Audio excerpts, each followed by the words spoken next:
सभी आस्तिक महाजनों को आशीर्वाद करने के लिए थोड़ा समय तक यहाँ रहकर आपको आशीर्वाद करने के लिए हम यहाँ आए हैं। परंतु यहाँ आकर आपको देखने के बाद हमें लगा कि ये जो थोड़ा समय है ये यहाँ के लिए पर्याप्त नहीं है।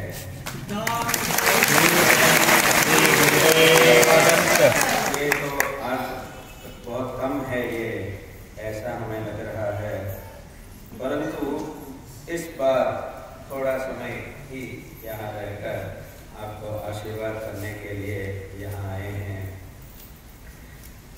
यहाँ हर एक मनुष्य के लिए अपना जीवन में श्रेय प्राप्त करने के लिए प्रयत्न करना ये बहुत आवश्यक है।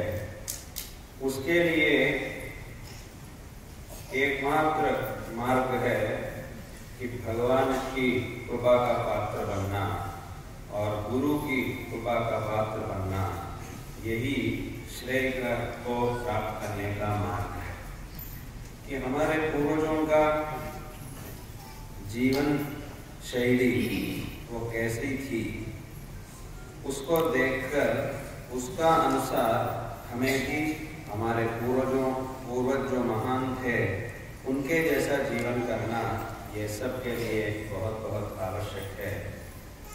हर एक मनुष्य का एक इच्छा है कि मुझे सुख चाहिए और कभी भी दुख नहीं चाहिए, ऐसी इच्छा हर एक मनुष्य को है। इसका विरुद्ध तो कोई नहीं बोलता है, मतलब मुझे दुख चाहिए सुख नहीं चाहिए, ऐसा कोई भी नहीं कहता है। हर एक व्यक्ति कहता है कि मुझे सुख ही चाहिए दुख नहीं चाहिए, ऐसा ही हर एक मनुष्य कहता है। वो महाराज भी हो, वो सामान्य भी हो, वो पंडित भी हो, पामर भी हो, हर एक व्यक्ति ऐसा ही कहता है कि मुझे सुख चाहिए दुख नहीं चाहिए। इच्छा तो है, परंतु इसके लिए हमें क्या करना चाहिए। परंतु यहाँ मनुष्य की प्रवृत्ति जो है वो बहुत विचित्र है। इसके बारे में पूर्वजों ने कहा कि पुण्यस्य फलमिच्छन्ति पुण्यं नेच्छन्ति मानवाः न पाप फलमिच्छन्ति पापं कुर्वन्ति यत्नतः। ऐसा हम पूर्वजों ने कहा। मनुष्य का जो स्वभाव है उसको हमारे पूर्वजों ने ऐसा कहा कि पुण्य का जो फल है, पुण्यस्य फल, पुण्य का फल क्या है? सुख। उस पुण्य का जो फल है उसको तो सब लोग चाहते हैं कि मुझे चाहिए वो चाहिए, परंतु पुण्यं नेच्छन्ति मानवाः। जब हमें फल चाहिए, फल के लिए उस जो कारण है उसका आचरण करना चाहिए। कारण का आचरण करने से फल हमें प्राप्त होता है। और सुख का फल, सुख तो फल है, उसका कारण क्या है? पुण्य। परंतु पुण्य का आचरण करने के लिए कोई तैयार नहीं है। यदि आपको सुख चाहिए तो पुण्य का आचरण कीजिए, ऐसा काम करना है, ऐसा रहना है। यदि हम ऐसा कहेंगे तो वह पुण्य का आचरण करने के लिए उतना उत्सुक नहीं होते हैं। और कोई भी पाप का जो फल है दुख, उसको कोई नहीं चाहते हैं। मुझे दुख नहीं चाहिए ऐसा बोलते हैं। दुख नहीं यदि नहीं चाहिए तो क्या करना है? अधर्म नहीं करना चाहिए, पाप नहीं करना चाहिए।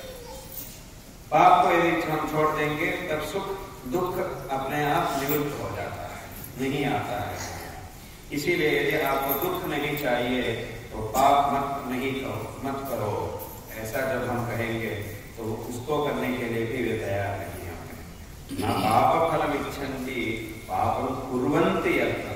पाप का फल तो किसी को भी नहीं चाहिए, परंतु पाप को जानबूझकर करते हैं।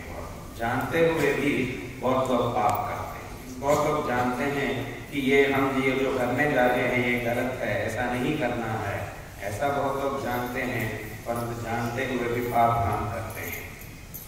उसका कुछ ना कुछ कारण बताते हैं यही आखिरी बात और इसके बाद नहीं करूँगा, ऐसा बोलते हैं। आप ये ऐसा क्यों कर रहे हैं? आप जानते हैं कि ये गलत है, जान कर भी आप ये क्यों कर रहे हैं? तो वे लोग कहते हैं नहीं नहीं यही आखिरी बार है और उसके बाद नहीं करूँगा, ऐसा कहते हैं, कर देते हैं। फिर दूसरा बार भी करते हैं, तब भी यही बोलते हैं यही आखिरी बार है और इसके बाद नहीं करूँगा, ऐसा बोलते हैं। बार बार ऐसा ही बोलते रहते हैं, ऐसा करते रहते हैं। ये लोगों का एक विचित्र स्वभाव है। ऐसा शास्त्र में कहा गया, न पाप फलमिच्छन्ति पापं कुर्वन्ति यत्नतः। इसीलिए हमें क्या करना चाहिए कि पाप का जो फल है दुख, उसका निवृत्ति होने के लिए, मतलब सब लोग सुख को चाहते हैं, दुख को नहीं चाहते हैं। उसके लिए क्या करना है? पुण्य का आचरण करें और पाप का आचरण नहीं करें। इससे ही ये दोनों फल हमें प्राप्त होता है। हम जिसे चाहते हैं सुख और जिसे नहीं चाहते हैं दुख, सुख प्राप्त होने के लिए और दुख निवृत्त होने के लिए एकमात्र कारण साधन है कि पुण्य का आचरण करना और पाप को छोड़ देना। इससे ही वो सिद्ध होता है। इसीलिए हमें पुण्य का, धर्म का आचरण करना और अधर्म को छोड़ना, ये हर एक व्यक्ति के लिए बहुत बहुत आवश्यक है। जैसा अभी आरंभ में हमने कहा कि हमारा पूर्वज लोग जो पुराण में है, अभी महाभारत में हम धर्मराज युधिष्ठिर के बारे में सुनते हैं कि धर्मराज युधिष्ठिर ने, महाभारत में धर्मराज युधिष्ठिर और रामायण में श्री रामचंद्र, भगवान श्री रामचंद्र, उनका अवतार में उन्होंने क्या उपदेश किया हमें कि धर्म मार्ग, जितना भी कष्ट आए धर्म मार्ग में ही रहना चाहिए, अधर्म मार्ग में नहीं जाना चाहिए। क्योंकि जो धर्म मार्ग में जाता है वो आज थोड़ा कष्ट उसको आता है, परंतु तो बाद में उसी को ही सुख प्राप्त होता है। इस विषय को बताने के लिए ही रामायण और महाभारत इत्यादि इतिहास, पुराण इतिहास ये सब आया है। इसीलिए ये हमारा कर्तव्य है कि धर्म मार्ग में रहना और धर्म का आचरण करना और भगवान की कृपा का पात्र बनना, श्रेय प्राप्त करना। और हर एक व्यक्ति का जो इच्छा है कि पूर्ण सुख चाहिए और दुख नहीं चाहिए, ये जो इच्छा है ये सफल होने के लिए एकमात्र साधन है धर्म का आचरण और अधर्म का परित्याग। इसीलिए हर एक व्यक्ति को हमारा जो सनातन धर्म है इस मार्ग में रहना और श्रेय प्राप्त करना, ये सब के लिए बहुत आवश्यक है। हर एक व्यक्ति अपना जीवन में, वो जो भी हो, वो नौकरी में जाने वाला आदमी भी हो अथवा स्कूल जाने वाला विद्यार्थी भी हो, एक घर में रहने वाली स्त्री भी हो, गृहिणी भी हो, जो भी हो, हर एक व्यक्ति के लिए हर रोज भगवान का स्तोत्र करना, भगवान की आराधना करना, ये हर एक व्यक्ति के लिए बहुत आवश्यक। हमारा दिन में 24 घंटा समय है, उस समय में थोड़ा सा समय हमारा घर में जो देवता की पूजा के लिए जो स्थान रहता है वहाँ जाकर थोड़ा समय, बाकी जो लौकिक विषय है सबको छोड़कर वहाँ जाकर रहना, भगवान की चिंतन करना, ये हर एक व्यक्ति के लिए बहुत आवश्यक है।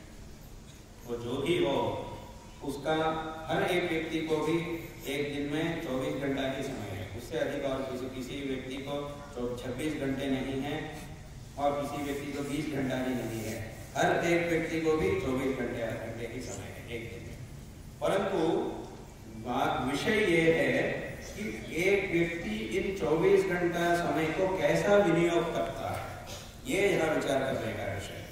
हर एक व्यक्ति का भी 24 घंटा का समय और उससे अधिक समय नहीं है किसी को भी, परंतु उस समय को ये कैसा विनियोग करता है, किस काम के लिए ये विनियोग करता है, इसका विचार करना हर एक व्यक्ति के लिए बहुत आवश्यक है। इस समय में थोड़ा सा समय को भी क्या ये भगवान का चिंतन के लिए विनियोग कर रहे हैं या नहीं, इसको देखना चाहिए। इस समय में थोड़ा सा समय, हमारा जो भी समय है, इस समय में थोड़ा सा समय भगवान के चिंतन के लिए, भगवान की पूजा के लिए रखना बहुत आवश्यक है।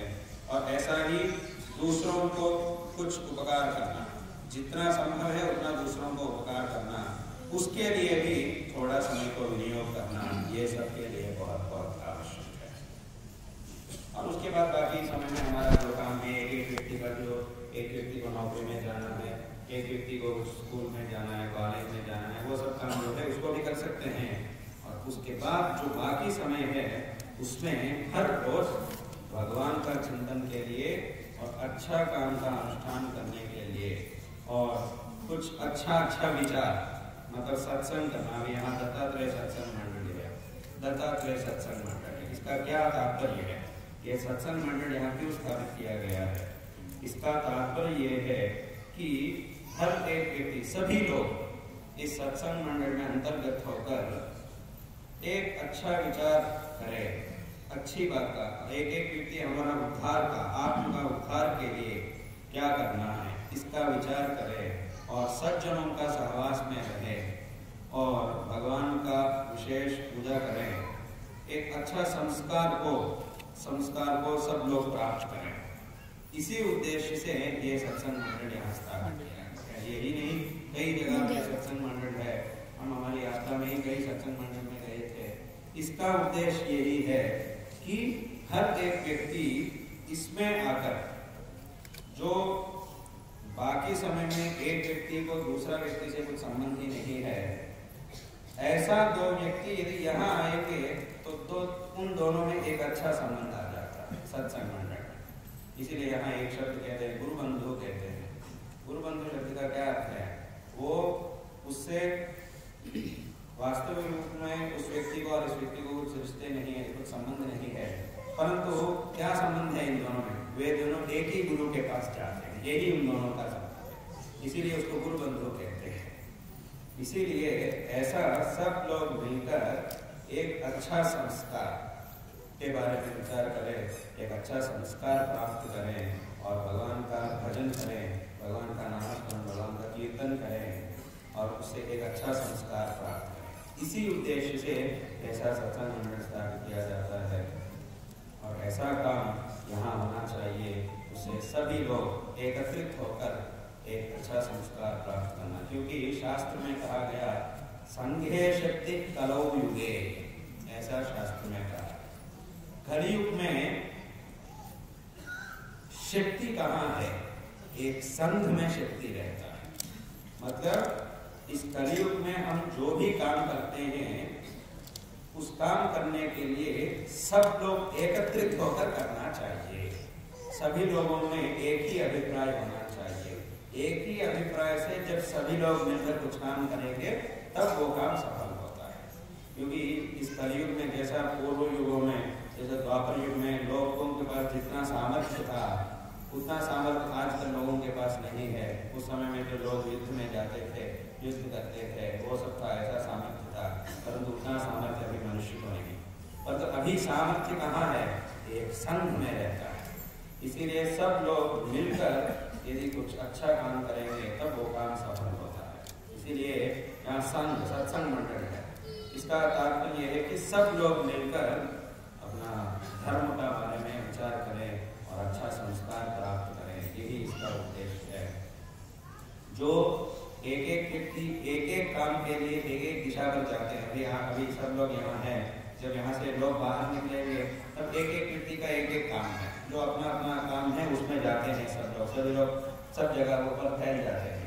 परंतु इस मंडल का जब कार्यक्रम होता है तब सभी लोग जो बाकी समय में एक एक काम में रहते हैं, अपना अपना काम में डूब कर रहते हैं, वे जब ये सत्संग का कार्यक्रम होते हैं तब सभी लोग एकत्रित हो जाते हैं। ऐसा होकर कुछ काम करने से वो काम सफल होता है।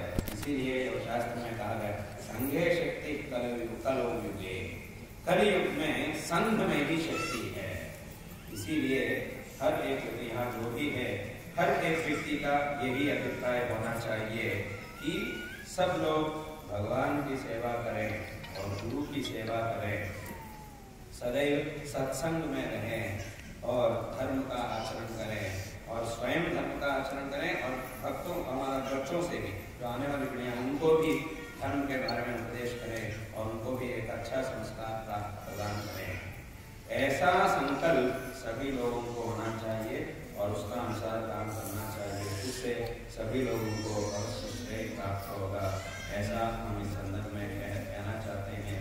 और इस संदर्भ में यहाँ का सभी आस्तिक महाजनों को, सभी भक्त महाजनों को इस संदर्भ में हम नारायण स्मरण पूर्वक आशीर्वाद कर रहे हैं कि शारदा चंद्रमौलीश्वर की कृपा से, हमारे गुरुदेव जगतगुरु श्री भारती तीर्थ महास्वामी जी की कृपा से आप सबको भगवान की कृपा सदैव रहे और उनकी कृपा से विशेष श्रेय प्राप्त हो, ऐसा हम इस संदर्भ में नारायण स्मरण पूर्वक आशीर्वाद करते हैं, कर रहे हैं। जगतगुरु श्री आद्य शंकराचार्य जी ने हमारे देश में 1200 साल पहला अवतार लेकर उन्होंने हमारे देश की चारों दिशाओं में 4 आम्नाय पीठों की स्थापना की। उन पीठों में श्रृंगेरी क्षेत्र में शारदा पीठ की स्थापना की, श्रृंगेरी शारदा पीठ की। उस पीठ में हमारे गुरु श्री भारती तीर्थ महास्वामी जी आज हम सबको अनुग्रह कर रहे हैं। इस संदर्भ में हम आशीर्वाद दे रहे हैं कि उनकी कृपा से आप सबको विशेष श्रेय प्राप्त हो और ऐसा ही सदैव भगवत सेवा और गुरु सेवा करने का अवसर आप सबको सदैव मिले और उससे आप सबको विशेष श्रेय प्राप्त हो, ऐसा हम इस संदर्भ में सभी लोगों को हम नारायण स्मरण पूर्वक आशीर्वाद कर रहे हैं। आपका जो भी कामनाएं हैं, जो भी कष्ट है, यदि आप उसको भगवान के पास आकर कहेंगे तब भगवान अवश्य उसको श्रवण करते हैं, उसको स्वीकार करके आपको अनुग्रह करते हैं। अवश्य भगवान सबको अनुग्रह करते हैं। हमें बहुत भक्ति से भगवान के पास जाकर प्रार्थना करनी है। जो भी कष्ट आता है, कुछ समस्याएं है, कुछ कष्ट है, तब हमें भगवान के पास जाकर यदि हम भगवान के पास निवेदन करेंगे तब भगवान उसको स्वीकार करते हैं और हमारा जो भी कष्ट है उसको परिहार कर देते हैं।